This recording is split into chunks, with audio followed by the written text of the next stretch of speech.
I don't know if I'm working it right now. It's hard to know what to say.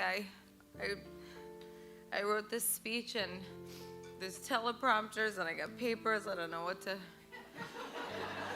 use. And in truth, I was just trying to memorize Anita's speech because it was so beautiful that you give me hope. Thank you, Jennifer, for that beautiful introduction. You're an inspiration to so many. Thank you not only for everything you continually do for women, but for the force of nature you've been for so many all over the world. I think about me and my best friend who's here tonight, right there.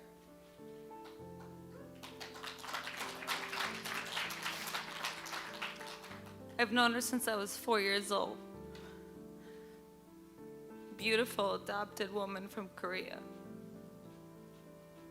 And how throughout high school, we danced and we sang, imitating Jennifer. Imitating you while we strengthened our bond. Her name is Bo. And wearing white bandanas and hoop earrings, draped over caramel-colored hair, you brought us so much joy. Where are you? You brought us so much joy. On the train, I thought about you. And how the fuck I was gonna get off that train.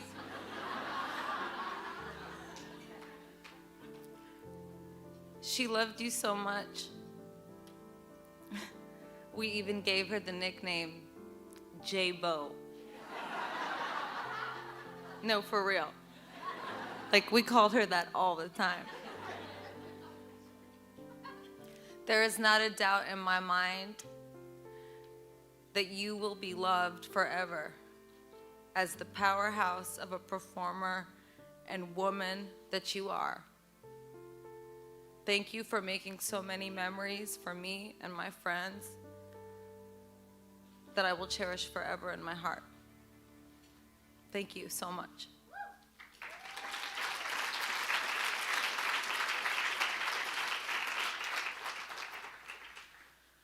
I never in my wildest dreams thought that my life would become what it has, but more so to be honored this evening purely for being a woman. It's beyond what I could have imagined.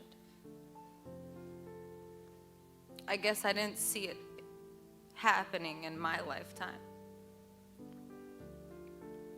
I am immensely privileged to be in the company of so many powerful women who have changed so many people's lives.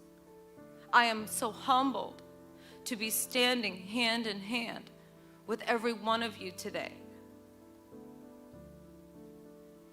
I spent a lot of time thinking about what I wanted to say tonight because of all of you, because you inspire me. How does one rise to such an occasion when maybe you don't feel that inside? How does one accept where life has brought them and what it all means?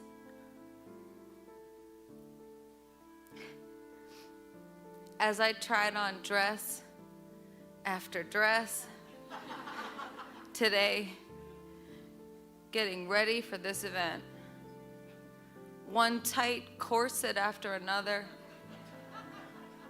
one heel after another, a diamond, a feather, thousands of beaded fabrics and the most beautiful silks in the world. to be honest, I felt sick to my stomach. And I asked myself, what does it really mean to be a woman in Hollywood? We are not just objects to entertain the world. We are not simply images to bring smiles or grimaces to people's faces. We are not members of a giant beauty pageant meant to be pit against one another for the pleasures of the public. We women in Hollywood,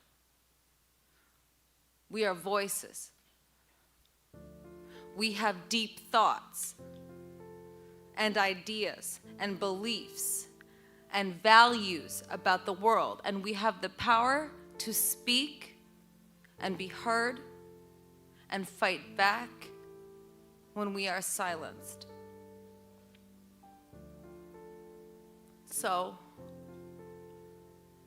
after trying on 10 or so dresses, with a sad feeling in my heart that all that would matter was what I wore to this red carpet, I saw an oversized Marc Jacobs suit buried quietly in the corner.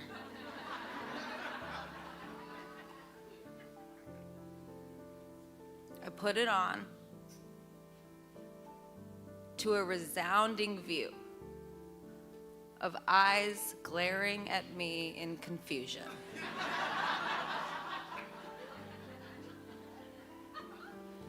But the Rodarte was so beautiful, one said.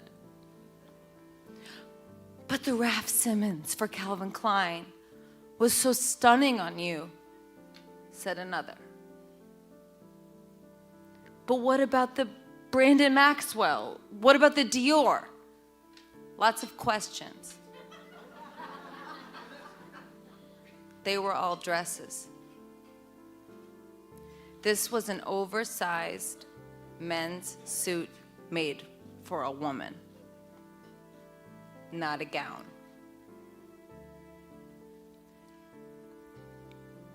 And then I began to cry. In this suit, I felt like me today. In this suit, I felt the truth of who I am well up in my gut. And then wondering what I wanted to say tonight became very clear to me.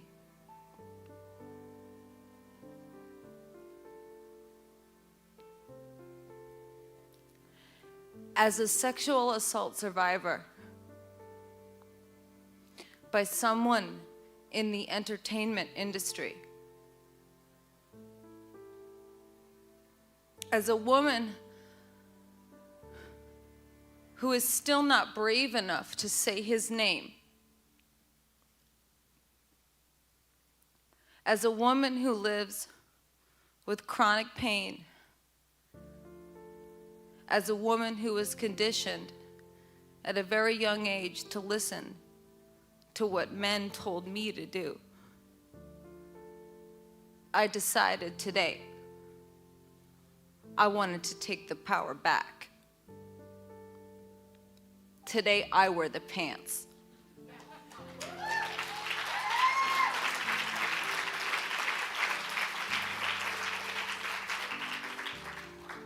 Today I wear the suit. In an age when I can barely watch the news, aghast at the unjust men, and some women, quite frankly, that I see running this country, I had a revelation that I had to be empowered to be myself today more than ever.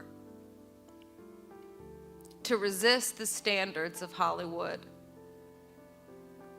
whatever that means. To resist the standards of dressing to impress, but to use what really matters. My voice.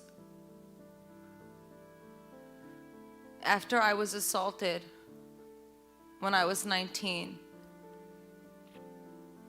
I changed forever. Part of me shut down for many years. I didn't tell anyone. I avoided it myself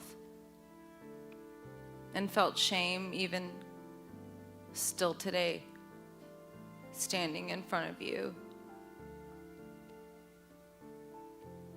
I feel shame for what happened to me. I still have days where I feel like it was my fault.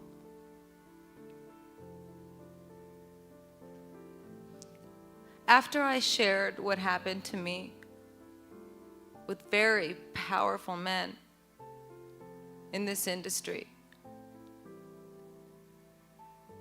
nobody helped me. No one offered me guidance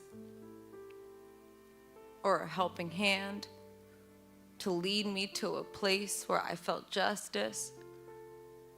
They didn't even point me in the direction of the mental health assistance I was in dire need of. Those men hid because they were afraid of losing their power. And because they hid, I began to hide. I hid for a long time.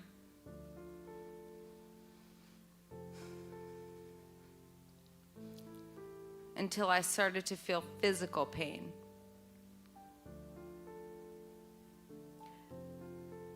Then I had to go to the doctor because I didn't know what was wrong with me. And then I was diagnosed with PTSD and fibromyalgia, which many people don't think is even real, and I don't even know what the fuck to say about that. But I'll tell you what it is. It's a syndrome that is essentially a cyclone of many different conditions, depending on the person, inducing a stress-induced pain.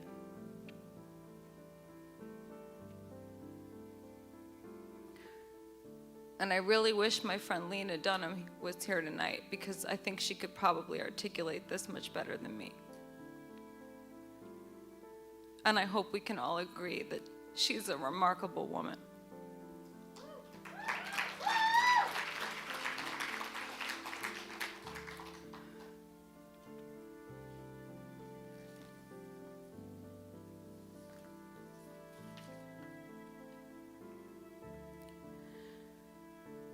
Depression, anxiety,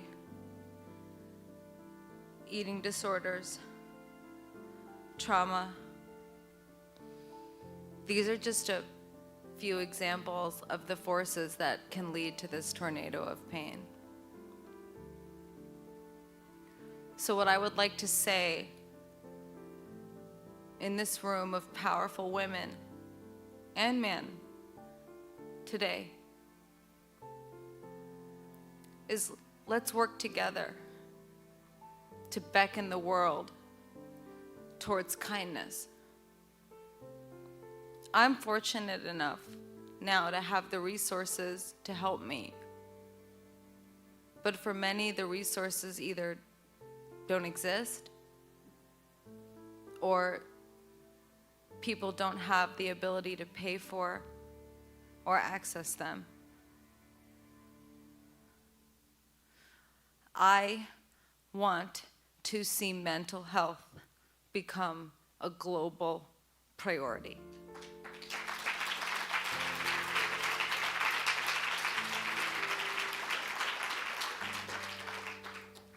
we might not be able, or we're not able, actually, to control all of the challenges and the tragedies that life throws our way. But we can work together. This room, and even wider, can work together to heal each other. And we can also try to find the strength in the best way that we can to ask for help if we need it. 1 in 4 people in the world suffer from mental illness. 300 million people suffer from depression. 60 million people live with bipolar affective disorder. 23 million people are stricken with schizophrenia. And 800,000 people die every year from suicide. In low and middle income countries, between 76 and 85% of people with mental disorders receive no treatment at all. In high income countries, between 35 and 50% of people are in the same situation. The people in this room and the people that you have in your network have the power to turn kindness into plutonium and change the world. For both children and adults, to provide for a better future and make up in whatever small way that we can. Microscopic, maybe, for the pain those have suffered in the past. And if anyone is compelled to do so, please join me and my mother, Cynthia. We're the founders of the Born This Way Foundation, to empower youth, to inspire a kinder and braver world. We want kids to learn about mental health and the importance of kindness at a very young age. And it is my personal dream that there would be a mental health expert, teacher, or therapist in every school in this nation, and hopefully one day around the world. Let's lift our voices. I know we are, but let's get louder.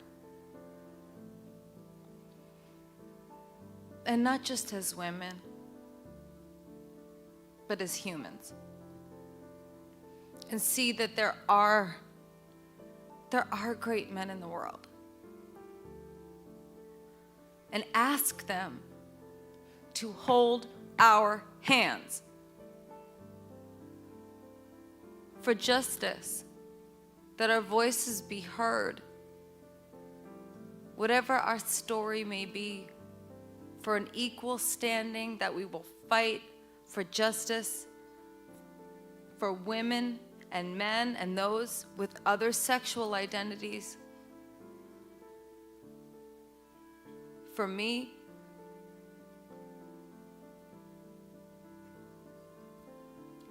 this is what it means to be a woman in Hollywood. It means I have a platform. I have a chance to make a change. I pray we listen and believe and pay closer attention to those around us, to those in need,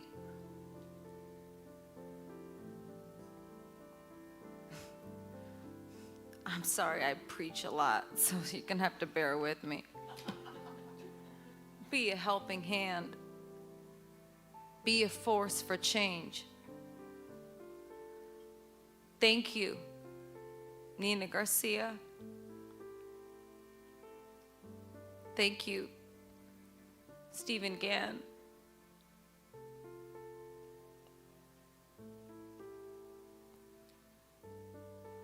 I was an outcast, and you believed in me, and I wouldn't be here without you.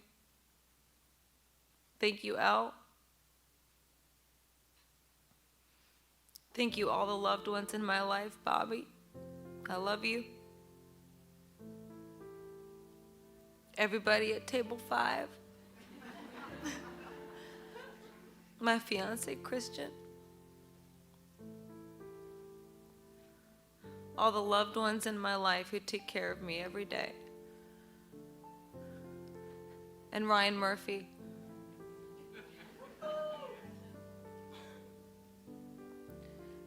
Thanks for giving me my first leading role.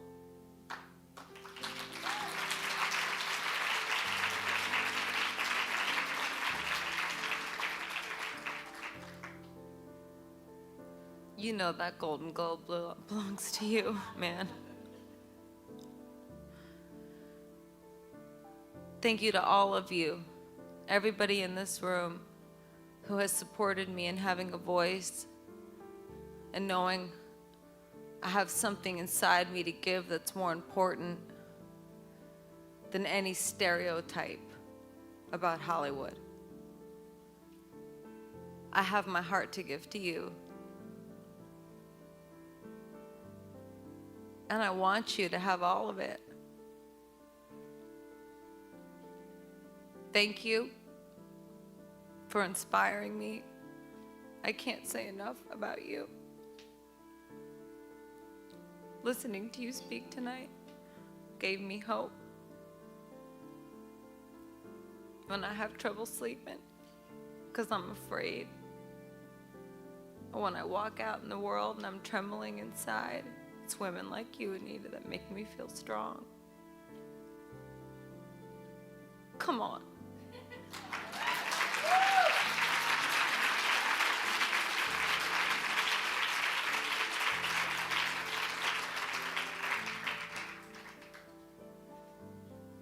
Be kind to yourselves and be kind to each other. And to the designers that sent me all those beautiful dresses, thank you too.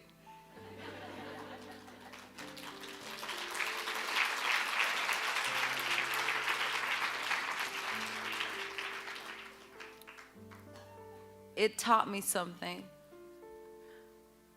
that I needed to learn again today. And to quote myself,